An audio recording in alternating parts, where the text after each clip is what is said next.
नमस्कार दोस्तों, मैं doctor Vaibhav Bhargava Fortis hospital में मैं कार्यरत हूँ as senior consultant critical care medicine. आज मैं और डॉक्टर किशोर हम आपको एक स्पेशल पेशेंट के बारे में बताना चाहेंगे जो कि हमारे पास दूसरे हॉस्पिटल से शिफ्ट हुए थे। और जब वो हमारे पास आए थे, पेशेंट हमारी वेंटिलेटर पे थी, 100% ऑक्सीजन। मतलब वहाँ पर जो दूसरे हॉस्पिटल जब वो थी तो वहीं पर उनका ऑक्सीजन सैचुरेशन इतना कम हो गया था कि उन्हें वहीं पे वेंटिलेटर पे लेना पड़ा। और वेंटिलेटर पे लेने के बाद उनको जो ऑक्सीजन रिक्वायरमेंट थी वो 100% थी। जब वहाँ पे इलाज नहीं संभव हो सका, वहाँ पे दिक्कत आई, तो मरीज के रिलेटिव्स ने मरीज को यहाँ शिफ्ट किया। हमारे पास जब पेशेंट आए, मरीज की कंडीशन बहुत सीरियस थी। 100% ऑक्सीजन देने के बावजूद मरीज का ऑक्सीजन लेवल मेंटेन नहीं हो रहा था। जब उनका एक्सरे कराया गया तो एक्सरे में इनके दाएं लंग में बहुत ज़्यादा निमोनिया था और बहुत ज़्यादा इन्फेक्शन था, जिस कारण ऑक्सीजन कम होती चली जा रही थी। हमने जैसे उनको आईसीयू में लिया, आईसीयू में लेने के बाद उनकी सारी जांचें भेजी, वेंटिलेटर की सेटिंग्स चेंज करी, और वेंटिलेटर की सेटिंग्स चेंज करने के बावजूद भी जब उनकी कंडीशन इम्प्रूव नहीं हुई, तब हमने हमारे इलाज में और चेंज किया। आगे हमने क्या चेंज किया, डॉक्टर किशोर उसके बारे में आपको बताएंगे। नमस्कार दोस्तों, मैं doctor Kishore Mangal. I am also working as senior consultant in ICU in Fortis. So इस पेशेंट के जब हमने पूरा इवेल्युएट किया तो हमें ये मालूम पड़ा कि इनको निमोनिया है। निमोनिया के साथ में एक क्लिनिकल टर्म होती है, इसको हम कहते हैं ARDS। तो इनको ARDS की दिक्कत भी थी, जिसके अंदर लंग्स के अंदर में पूरी सफेदी छा गई थी, जिसकी वजह से ऑक्सीजन लेवल बिल्कुल भी मेंटेन नहीं हो पाता। जब एडवांस वेंटिलेटर टेक्निक से भी जब ऑक्सीजन लेवल मेंटेन नहीं हो पाता है, तो हमारा नेक्स्ट जो स्टेज होता है वो होता है प्रोन वेंटिलेशन।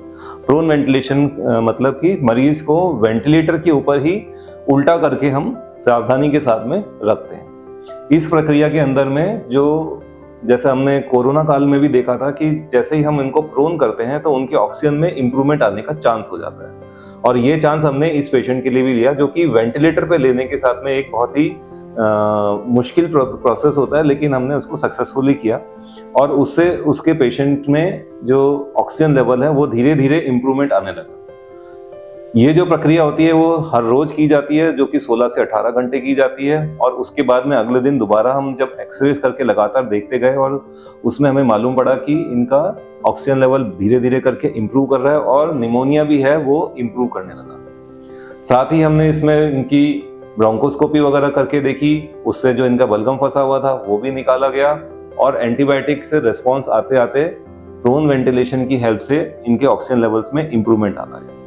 कुल मिलाकर के 4 बार जब इनको प्रोन किया, उसके बाद में इनका ऑक्सीजन लेवल काफी हद तक ठीक हो गया, और उसके बाद में फिर पेशेंट को धीरे धीरे वेंटिलेटर से कम करते गए, और फिर वेंटिलेटर हम सक्सेसफुली इनको निकाल पाए। तो ये जो पेशेंट है, इसके अंदर सबसे इंपॉर्टेंट बात ये थी कि इतने चैलेंजिंग ऑक्सीजन लेवल कम होने के बावजूद भी उस पेशेंट को हमें सिर्फ वेंटिलेटर और प्रोन टेक्निक की हेल्प से हम उस पेशेंट को ठीक कर पाए। और यदि ये पेशेंट प्रोन वेंटिलेशन से ठीक नहीं होते हैं तो नेक्स्ट थेरेपी जो आती है वो ECMO, extra corporeal membrane oxygen की थेरेपी होती है। लेकिन उस थेरेपी पे हम जब भी शिफ्ट होते हैं जब हम प्रोन वेंटिलेशन से मरीज को ठीक नहीं कर पाते। बट ऊपर वाले का साथ रहा और हमें ECMO की ज़रूरत ना पड़ी। तो ये हमारे लिए एक बहुत चैलेंजिंग केस था, और हम आपके साथ इसीलिए शेयर करना चाहते हैं कि इतने चैलेंजिंग केस को फोर्टिस हॉस्पिटल में, इस तरीके चैलेंजिंग केसेस को हम फोर्टिस हॉस्पिटल में हैंडल भी करते हैं, और हमारे ऐसे मरीज ठीक होके खुशी खुशी जाते हैं। Thank you. हाय, मैं नितीशा मालू लालवानी, ये मेरी mother in law Lakshmi Lalwani. Mummy की तबीयत 7-8 दिन से तबीयत ख़राब थी, वायरल चल रहा था। जब ऑक्सीजन लेवल थोड़ा सा ऐसा लगा कि कम हो रहा है, because she couldn't walk properly when she was walking, तो वो ब्रीदिंग में थोड़ा प्रॉब्लम हो रहा था। So we got her here, and doctor Vaibhav Bhargava, he saw her, and because of the x-ray and everything, it was concluded कि it was pneumonia in the lungs. So pneumonia in the lungs, तो फिर उसके बाद में ये हुआ कि we had to put her on the ventilator. So it was basically we didn't even expect कि something, just a small viral would actually lead up to that. Thanks to him and his team and the entire doctors that actually she's come out of it very nicely. क्योंकि पहले तो विश्वास नहीं हुआ था, फिर उसके बाद में विश्वास करना ये कि मतलब we are at the right place at the right time. So this was actually inculcated by the doctors. So I mean, I would like to mention few doctors that are an entire team that have actually come together and put in their effort to make my mother-in-law perfectly fine, and today we are being discharged.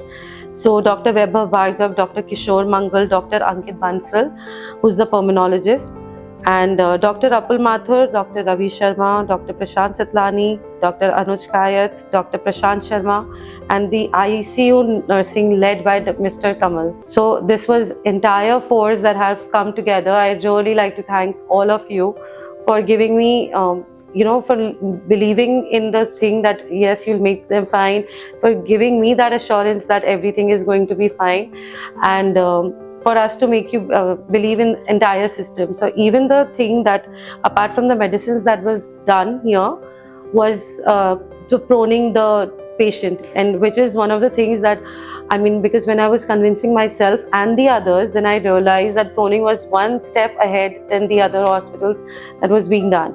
Proning is the process of जब उल्टा कर देते हैं patient को और फिर जिससे lungs के आपके effectivity बढ़ती है, and that was even happening in COVID, but in Fortis this was happening from 2016, and basically I realized that the team needs to be really equipped and well trained for this process to happen, because there are a lot of tubes and everything that is around the patient.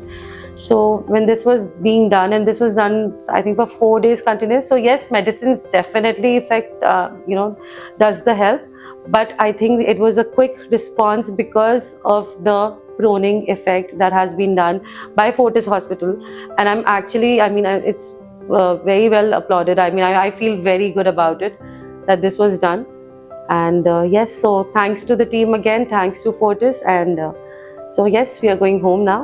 So yep, thank you so much. नमस्कार दोस्तों, मैं doctor Ankit Bansal, senior consultant pulmonology, Fortis hospital Jaipur. आज मैं आपके सामने एक बहुत ही important case, बहुत ही गहन क्रिटिकल केस के बारे में डिस्कशन करेंगे। उन पेशेंट को बहुत ही सीवियर निमोनिया डायग्नोज हुआ था, क्रिटिकल कंडीशन थी, और उनको किस तरह से वेंटिलेटर सपोर्ट पे लिया गया, और वेंटिलेटर सपोर्ट पे लेने के बाद में हमारे हॉस्पिटल फोर्टिस में उनको शिफ्ट किया गया। अब इनके वेंटिलेटर सपोर्ट के बाद में उनको टाइमली डायग्नोसिस उनका बहुत इंपॉर्टेंट था, तो उनको डायग्नोस किया गया। उनको संक्रमण था फेफड़ों के अंदर, जो कि एक प्रकार का बैक्टीरियल संक्रमण है। वो वेंटिलेटर के काफी हाई सपोर्ट्स पे थे, उनको हाई प्रेशर दिया जा रहा था। उसके अलावा उनको प्रोनिंग की प्रक्रिया भी आजमाई गई, जिसके द्वारा उनके कहीं ना कहीं फेफड़ों में जो ऑक्सीजन पहुंचाने की प्रक्रिया है उसको सुचारू किया गया। हमारी क्रिटिकल केयर टीम और अन्य विशेषज्ञों के अथक प्रयास के बाद में किस तरह से पेशेंट को वेंटिलेटर से बाहर निकाला गया और उसको एक सामान्य जीवन जीने के लिए आगे प्रेरित किया गया। तो अंत में मैं आपको यही कहना चाहूँगा कि किस तरह से टाइमली डायग्नोसिस होना, अच्छी टीम का, high and critical care team का ट्रीटमेंट होना बहुत इंपॉर्टेंट है नाजुक परिस्थितियों से बाहर निकलने के लिए। धन्यवाद।